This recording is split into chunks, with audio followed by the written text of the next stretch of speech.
Good morning. Is everybody ready? Everybody set? Well, good morning. It's always good to see everybody. And let me say, since this is the last press fresher that we'll have before the high holiday of St. Patrick's Day, let me wish you all a very glorious St. Patrick's Day in Erin go bragh. With the tie already, huh? Oh, yeah, it'll get a shade greener and greener as we march towards the day, and hopefully my hair doesn't turn green this year. I'm pleased to be joined by our Vice Chair, Javier Becerra, and Dan Weiss, both of whom you're going to hear from, and Mr. Weiss is an expert and has very good insight into gasoline prices and their most recent rise. We also are very saddened to learn of the passing of a dear friend and one of our colleagues, Don Payne. So I'd ask just for a brief moment of silence out of respect to Don Payne.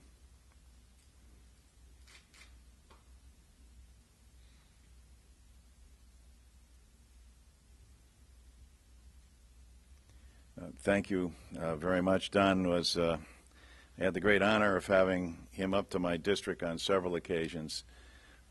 Most memorable when he was one of the members of the Congressional Black delegation who towed the bell for the victims of the Amistad slave trade. You may recall from your history that it was the Amistad that threw off their captors and sailed into New London Harbor in Connecticut, and Cinque led this revolt that ultimately went all the way to the Supreme Court with one of the most distinguished members of the House, former President, then House member John Quincy Adams, defending and winning the case for Cinque and all of the people from Sierra Leone who were part of that incredible trek through history. Of course, that further spurred on the abolitionist movement, which we all know led to the Civil War. So a little piece of history, and Don loved history and was just a terrific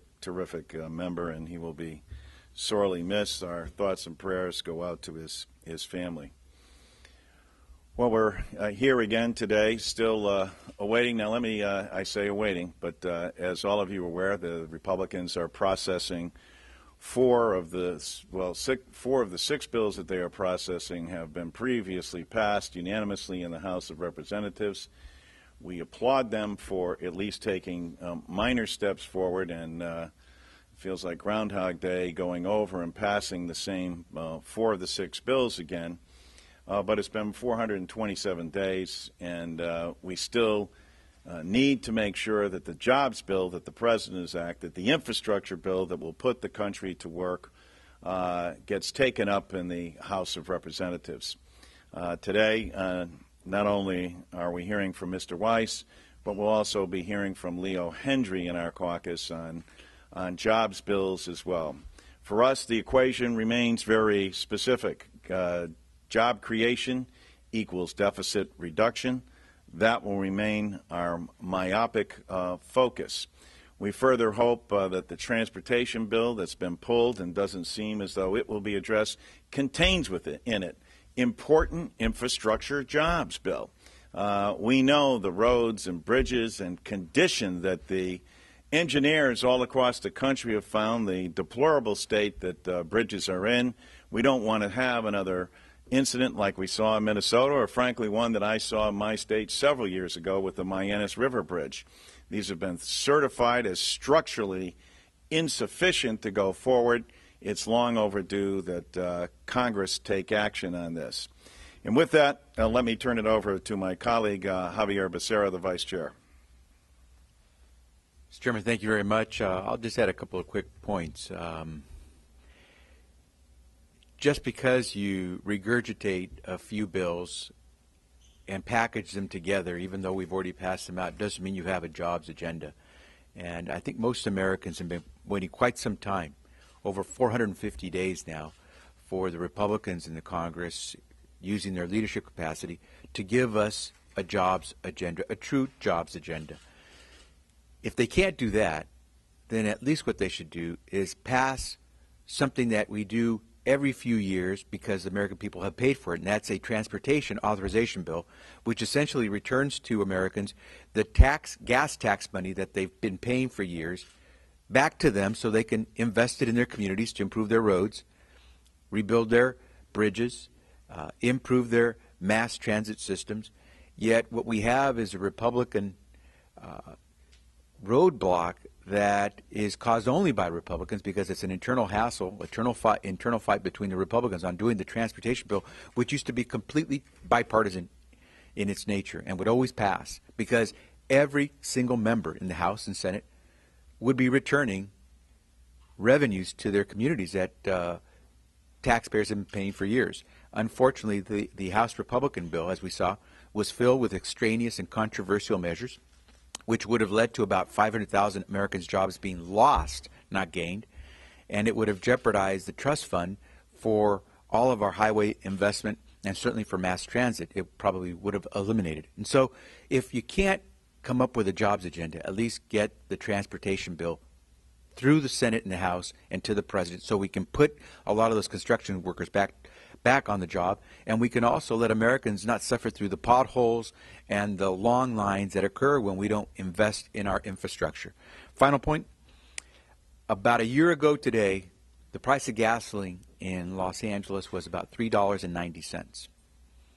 About a month ago today, the price of gasoline in Los Angeles was about $3.82 a gallon. Today, the price of gasoline is about $4.42 a gallon on average in Los Angeles. In 1 month, we've had about a 60-cent rise in the price of gasoline. What in the last month has occurred with the supply or the demand to cause prices to go up so much? It's speculation. We know it. And we have to get to that if we're going to resolve this issue for a lot of Americans who are having to spend a lot of extra money to put gas in that in their car or their vehicle. And I hope that what we can do is on a bipartisan basis start tackling the real devil when it comes to energy prices, and that's the speculators who are making lots of profits at the expense of the American public. This is another Exxon energy crisis in the making, and if we don't get our foot on it right now, a lot of Americans will lose a lot of good money, and we will once again watch as Republicans put their foot on the brake of an economy that's trying to recover. And so with that, let me yield back to the chairman. Thank you, Javier. And as you noted last week, and several people have, in the midst of this gasoline spike, we don't see any long lines at the gas station. We don't see people rationing their gas supply because there's an abundance of supply.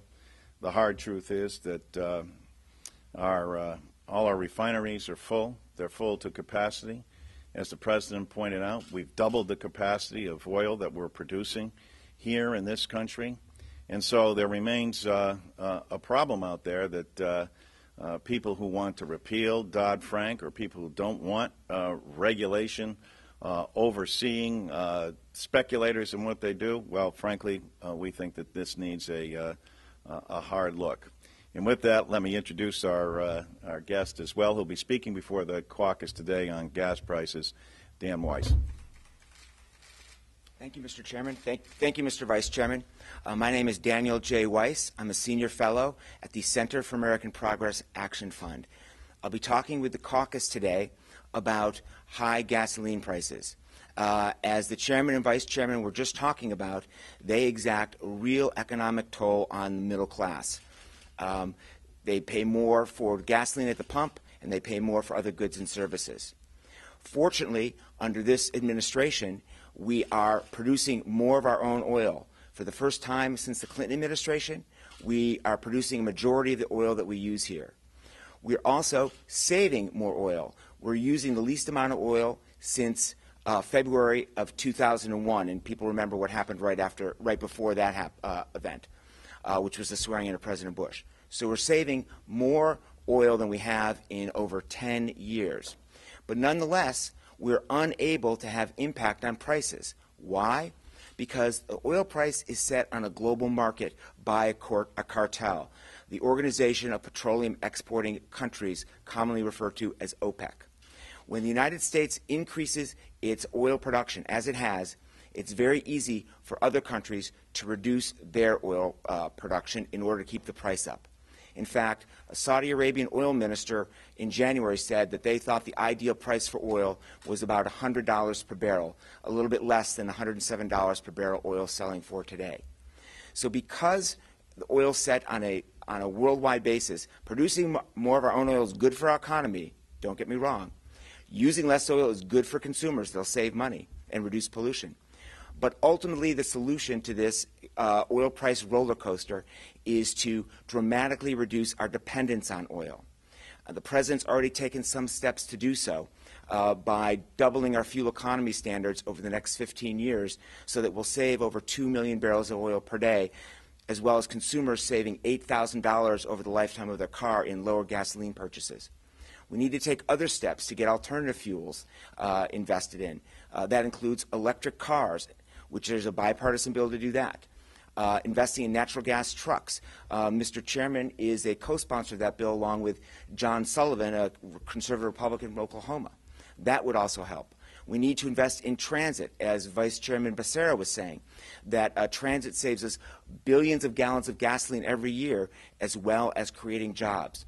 Unfortunately, the highway bill that is pending before the House right now would basically eliminate certain funding for transit. So those are the things that we have to do to get off of oil. We need to double fuel economy, we need to invest in alternatives like electricity and natural gas, and we need to invest in transit. Those are the ultimate solutions to high gas prices. In the short run, there are some people in the caucus and others on the outside, I'm one of them, but that believe that along with our allies, we should sell a small amount of our reserve oil, put it in the marketplace that will burst the speculative bubble. It will burst the idea that the Wall Street speculators are counting on, that the price will always go up in times like this. And every time it's been done under both Republican and Democratic presidents, it's cut the price of oil and gasoline by anywhere from 5 to 17%. In fact, the Gingrich Congress did it in 1996, not because of high oil prices, but to sell some of reserve oil to reduce the federal budget deficit. Seems to me that now would be a good time to sell some of that oil along with our allies selling their reserve oil to burst that speculative bubble. Again, thank you very much for having me here, and I'll be honored to take any questions that aren't directed to those gentlemen. Well, thank you very much, and our caucus begins 2 minutes ago, so we'll take, if you don't forgive us, we'll just take a couple of questions quick. So, Mr. Chairman, about the do you agree with Prime Minister Benjamin Netanyahu that the time for diplomacy and sanctions in Iran is running out, and do you think the United States should consider military action to prevent them from getting a nuclear well, I weapon? agree with the President, and I thought the President was very firm in his remarks and said very clearly that Iran having a nuclear capability was not acceptable. But the President was also firm in terms of making sure that we ratchet up the sanctions and ratchet up the diplomacy. That, I think, is the preferable route, but we stand committed and firm behind the great state of Israel, our greatest ally, and a great democracy in the Middle East. The transportation bill, Mr. Chairman. Unusual amount of pressure with Republicans on the Iran-Israeli issue because of election year politics. Geez, do you think they might do that? I think the President has, in terms of foreign policy, done an incredible job.